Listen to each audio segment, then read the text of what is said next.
Hey y'all, just want to quickly go over the syllabus for interactive design. Let me go ahead and pull that up. Syllabus is going to be found here in this welcome syllabus requirements and schedule. Of course, if you're here, you probably already know that.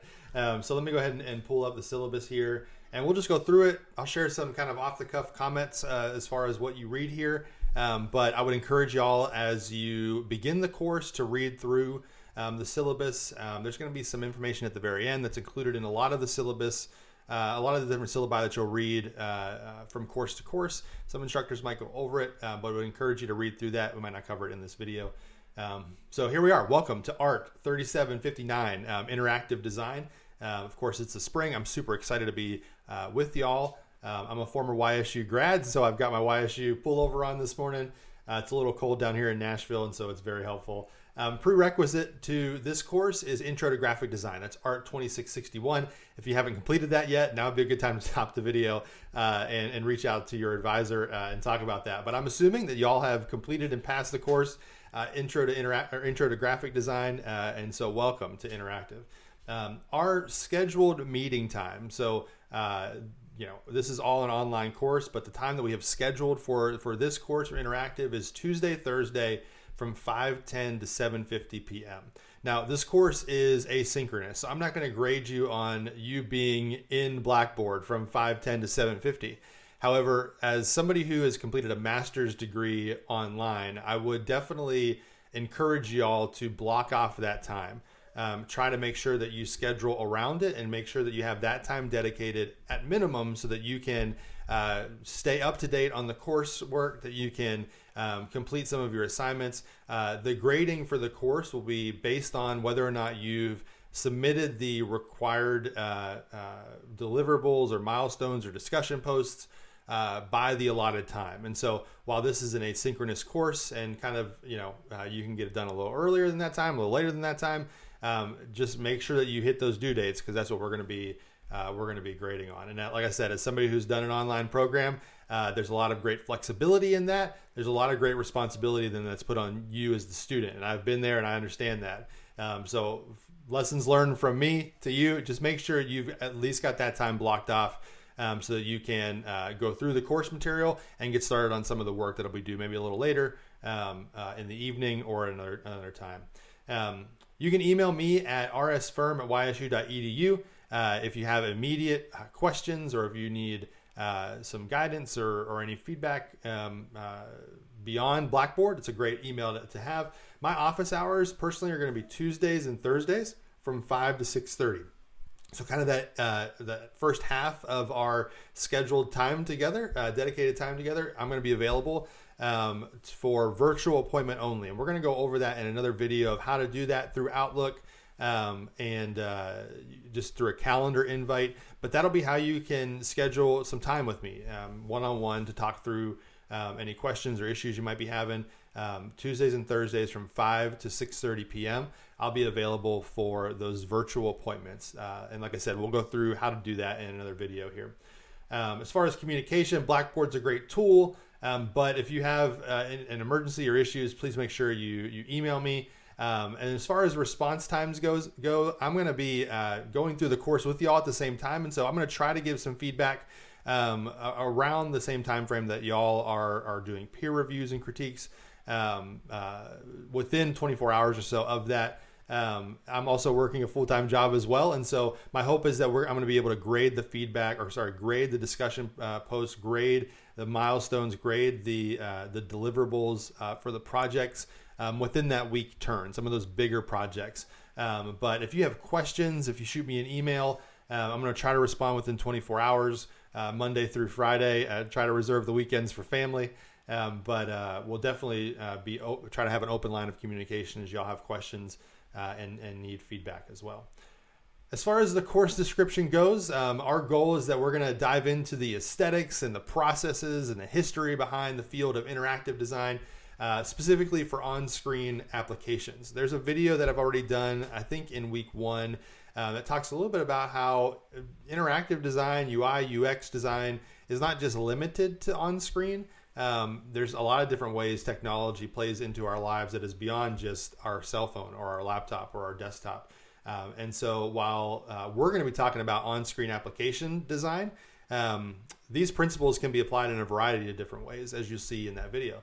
And it's my goal that you're going to learn new techniques and new processes and practices that are specific to visual and interactive design and in the overall field of UI UX. As far as learning outcomes go, it's my goal to help you develop an understanding of the fundamentals of UI, user interface design, for responsive web and for native applications. And so I'm really excited that a few of the projects we've got, we'll have 4 total projects for this course. And 2 of them are going to be focused on responsive web design, and the last one's going to be focused on application design. And I'm excited to be able to teach that, and I'm excited for you all to have that in your portfolio, to have it as a class. I think it's such a unique thing that I'm excited that YSU has to offer that. Haven't seen too many programs who include this as part of the graphic design and interactive design focus and concentration in your schooling. It's a course that I wish I had. Knowing the career that I've had, I wish I had this type of course back in the day when I was on campus there at YSU. Also, to develop an understanding of web typography. You know, you've already had intro to interactive design or intro to graphic design, and so that's a great foundation. But web typography is just a little different. But because you have those already have the fundamentals down, hopefully you'll understand it a little bit easier. We're going to talk about grid and layout, and those are a little different than print. And just think about with interactive design, you're applying some of those same principles you've already learned, just to a different type of medium. We're talking about on-screen now, design and layout and grid.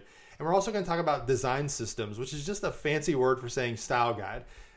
Although some of the technical terms of design systems, you'll see people nerd out on that a little bit. But we're going to focus on design systems and style guides and how you can use those to make a really easy, scalable solution for your interfaces.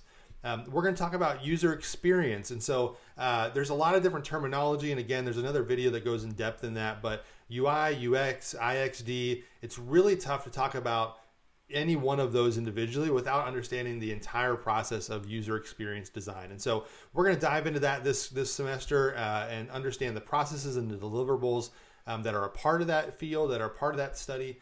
And we're also probably going to learn a new tool. Adobe XD is probably going to be new for y'all, but if you're familiar with Illustrator or Photoshop, it's also an Adobe product. And so a lot of those, the placement of the components and the elements on the screen for that tool are very similar to Adobe Photoshop and Illustrator. And so hopefully there's not too much of a learning curve there. And we're also going to hope that you demonstrate the ability to create those interactive prototypes. Of course, it wouldn't be interactive design unless we were creating interactive prototypes. And so we're going to do that throughout the course too, as well as UI, UX deliverables, and show how those fundamental deliverables build up to create a great user experience, a great UI design, a great interactive prototype as the outcome. And then we're also going to dive into some different vocabulary, some different terms that are associated with the field and study of UI, UX design. So what does above the fold mean, or below the fold? What is a hero graphic? What's a nav? What's a modal? What's a flyout? What's a footer? Some of those things that are become very common vernacular as you go through your career in this industry.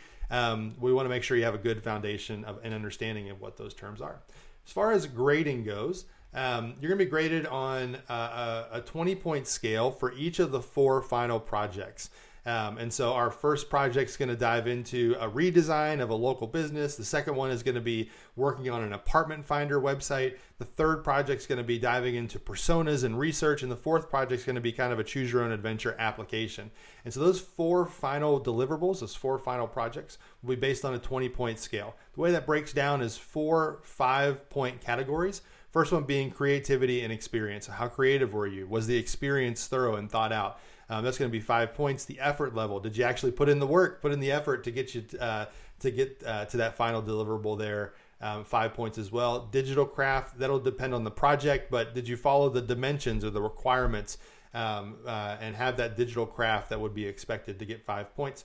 And then purpose and focus. You know, did it stay true to a redesign? What was the intention of an apartment finder website focused and purposeful in your design and your intentions with that? That'll also be 5 points. aside from that, there are also 5-point scales and 10-point scales. And so on that 5-point scale, it's usually based and reserved for discussion posts. And I'll just say off the bat, just because you say somebody did a great job doesn't mean you're going to get 5 points. Like I said, I went through an online graduate program, and on the flip side of that, of seeing somebody give you a comment that says "great job," there's really no value to that. And just because you check a box doesn't mean you're going to get 5 points. And so, really treat those as great ways to add and contribute to your grade by spending just a few extra minutes to review and give great feedback. We want to encourage that in this course. And so, like I said, just because you say somebody did a great job or kind of phone it in on it, you're not going to get 5 points for it. So just make sure you go, you do spend a few extra minutes to give some great feedback to your peers within your classroom. There's also going to be a 10-point scale that's typically reserved for the different milestones throughout the course, where you're giving peer feedback as well throughout that. And so, 5 points for execution of the work and the deliverable itself, another 5 points similar to the discussion post for did you actually give some great feedback or did you just phone it in and say great job? And so kind of a twofold criteria for that, the work itself and then also the feedback you give to your fellow students. As far as course guidelines go, this should be pretty similar to some of the things you've maybe seen in some of your other courses. Obviously, plagiarism is a big deal, so that's not going to be acceptable, and it's definitely a challenge when we think about inspiration for UI design on the web. There's so much out there. Just make sure everything that you do is your own, it's unique, and that it's owned by you and it's your own thoughts there. Obviously some online etiquette, the way you communicate online, communicate with professionalism, communicate with intent, and with good vocabulary as you give constructive feedback in those discussion posts. A few more areas here, and then I'll wrap it up, and I'll get on to another video for y'all. But as far as required course materials goes, there isn't a book that you're required to purchase or to read. However, there will be blogs and articles that I'll include in each of the modules. Those will be required as a part of the module itself. And those will help provide maybe some more context, some of the things that we're talking about for that specific module, that specific project that'll be available in those modules themselves, but no book that you have to purchase that we're going to be reading throughout the class itself. One thing that is required is an Adobe Creative Cloud subscription. If you already have had intro to graphic design, you might have one already. If you don't, should be able to accept your YSU email. And if you're having any issues with that, the technical help desk is going to be your best bet, your best solution for that. And with that Creative Cloud subscription, just make sure that you have Adobe XD installed. That's going to be our fundamental tool that we use throughout the course, aside from pen and paper and some other tools. But Adobe XD, make sure that's installed. It should be very similar to how you've installed Illustrator or Adobe Photoshop in the past. Another thing that would be great to go ahead and get started is a free account on InVision app. And so InVision is a common tool that UI UX designers use. It's kind of an industry leader when it comes to prototyping and collaboration. And so they have a tool in there called Freehand that we're going to leverage for our wireframes a little later on in the course. And you can go ahead and get a free account started by visiting invisionapp.com and signing up for free and get a starter account there. Of course, high-speed internet and a computer that runs Adobe Creative Cloud. And then I will say the four final deliverables for each of our 4 main projects are going to be in presentation format. And so there's a variety of ways you can do that. You can create a presentation out of Adobe XD. That's kind of my tool of choice, and I'll walk through how you do that later on in some of the following videos. But also a computer that would run PowerPoint or Keynote as a Mac user. Oftentimes as a UI UX designer, your deliverable or the outcome of your work is going to be a prototype, but it's also probably going to be a presentation to deliver the ideas and the thoughts and the process to a stakeholder or somebody who in your company is going to make the final call on whether or not something goes live or out to the users. And so want to get started around best practices with presentations and things like that. So PowerPoint, Keynote, Adobe XD, all going to be helpful and useful tools for that. As far as recommended reading goes, like I said, there's no required reading, but I thought it'd be great just to include 4 books or articles or links that I've found helpful in my career as a UI UX designer and I think would be great additions to your library. I still have books in the cabinets behind me of books from when I was in intro to graphic design and packaging that Michelle had us get. And so these often stay with you throughout your design career. And so I thought these would just be 4 great books that are specific to UI UX design. Don't Make Me Think. It's a book that talks about the common sense approach to web usability. So as an end user, I'm sure you've experienced times where you're looking at a website and you're like, I don't even know how to use this. And that's a great book to talk about how can we make better experiences, better design so that it's just intuitive to the user. And hopefully we cover a little bit of that in this course as well. Design of Everyday Things is a great book, talks about the intentionality and how everything around us is designed by purpose or intention. And that's a great book to have on your shelves. Designing Interfaces is a great introductory book to kind of go over the fundamentals of how to design digital interfaces. And then finally, I mentioned design systems and style guides. And so this is such a buzzword now, design systems within the UI UX industry. And so Atomic Design is a great resource to have. It's actually an online book. And so you can see maybe the bottom left corner of my screen, it says, atomic.designbradfrost.com/chapter1. And so it's all available online. It's a great resource so that you can understand, how does a design get from what I see kind of on screen that may be very complicated. Think about a site like Amazon or any other kind of very robust consumer-based product. How does it get to that from the very fundamental components of maybe a button or an input field? And again, if those terms are unfamiliar, we're going to go over them in this course. But reduces kind of the complexity of design, web design, down to its fundamental components of the foundational bedrocks of UI design. So a great book to have. The only thing that I'll point out kind of in this class and university policies, like I said, I would encourage you to read through all these. Hopefully this video just serves as a brief overview of what you would expect. But one thing I will note is it's this course being asynchronous. Everything is based on you hitting the marks and those due dates that are required due dates for each of the milestones, the discussion posts, and the deliverables. And with that, there won't be any late work that's accepted. Like I said, the blessing and the curse of an online asynchronous course is that a lot of the onus falls back on you to make sure that you're doing your work in the appropriate amount of time. And so with that, no late work, no late projects are going to be accepted. No makeup policy on the work that's received, and those timestamps will be what define when that work was posted.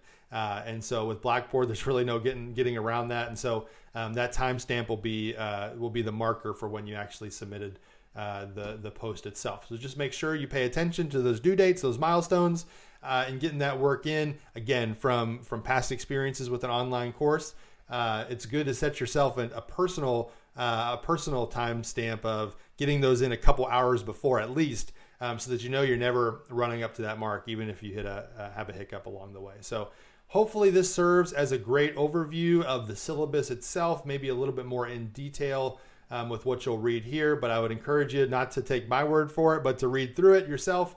And let me know if you have any questions. Like I said, feel free to reach out to me via that email and those office hours during those Tuesday, Thursdays dedicated time that we have together. All right, y'all. Thank you for a few minutes. Hopefully this was helpful, and we'll see y'all in later videos. Have a good one. Bye.